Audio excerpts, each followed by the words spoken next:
Leave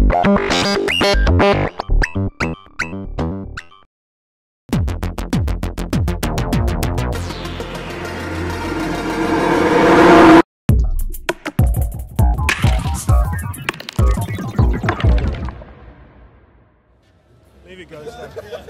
Leave That's that thinking of him. Do you think I'd be intimidated at you, considering the size of you? You're just getting silly the time of day. So we're at Superbooth 2017 with Gareth from Oscillosaurus. First came across you guys when got the branches panel, making alternative panels. Do you want to start there? Walk through the panels, getting into modular. So yeah, I guess the Oscillosaurus company was sort of brought about because I wanted to start designing modules. I got a few ideas. At the same time, I was trying out some other things like soldering SMD, so I created a ripples panel, and then I created a grids panel, and then before I knew it, I was doing all of the mutable panels, and we had a whole bunch of us down in Australia that were doing the SMD stuff and sort of trying to learn that, and then other people wanted to buy them, so I ended up sort of as the panel guy. Yeah, become the black panel guy for mutable. That's me, I'm the panel guy. Yeah, so then we did them, and then the ornament and crime was sort of just starting to take off. One of the main coders, Tim Churches, was working on like basically the sort of last iteration of the module, and they were looking for a panel because the only other option was an expensive metal one. And so we made them. So we got the matte black panels out there for ornament and crime, and also Temps Utile. So yeah, definitely established myself as the panel guy. Yeah, but now the module guy as well.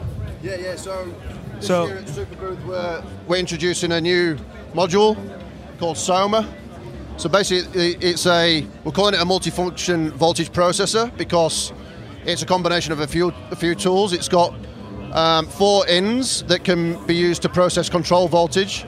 You can either attenuate an incoming signal, and obviously attenuate that if need be. When nothing is into the second in of the pair, it's normal to 5 volts, so you can create an offset of that voltage. In the circuit too, we've included a sequential switch circuit, so all of these 4 ins are routed out of this combined out here. With nothing plugged in, you can create either a stepped voltage, either for sequencing pitch or modulating CV, or you can send through the CV that you processed, or a combination of the two things. It's nice with things like that, leaving a step empty as well. If you'd scaled 3 LFOs and then one is sort of off, it works really well switching through modulation. Yeah, you can combine 2 of them, and there's a ribbon cable at the back to combine 2. So you can go from 4 steps to 8 steps. We've created gate out for each of the steps, so you can self-patch and have an odd sequence length.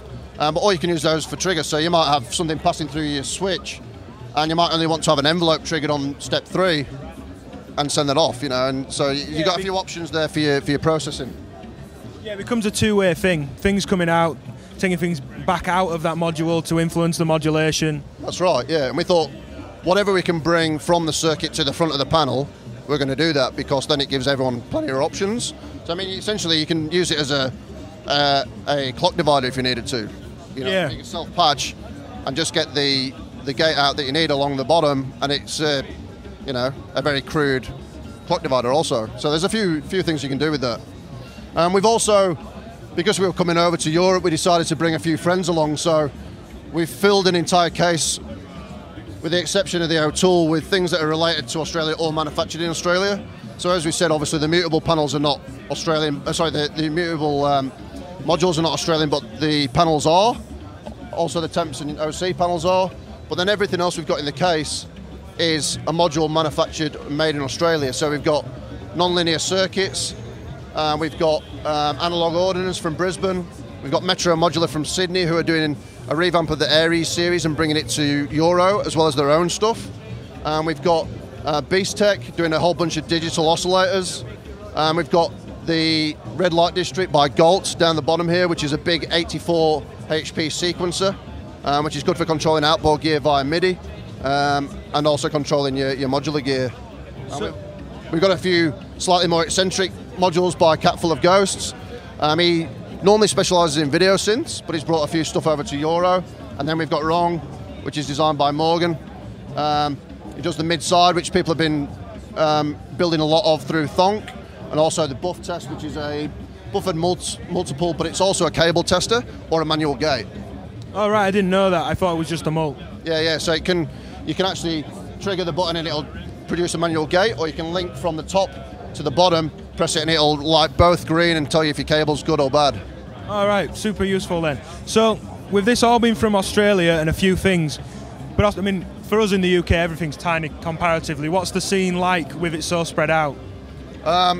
Exactly that. It is spread out, so it's sort of siloed. We've got a lot of people interested in all of the major cities, and we've got, for the most part, big sort of meets going off in Perth, Sydney, Melbourne, as well as a lot of modular performers and also venues supporting modular performers. The whole thing. We've seen in some places that it's growing, but the venues haven't clicked yet, the promoters haven't clicked yet. Well, it's either people that are into modular then going to the venues and putting the nights on, or the venues are just open to more experimental music over in Australia, and we're seeing a lot of it. Cool. Well, thanks for walking us through the stuff. No worries. Thank you, Ben.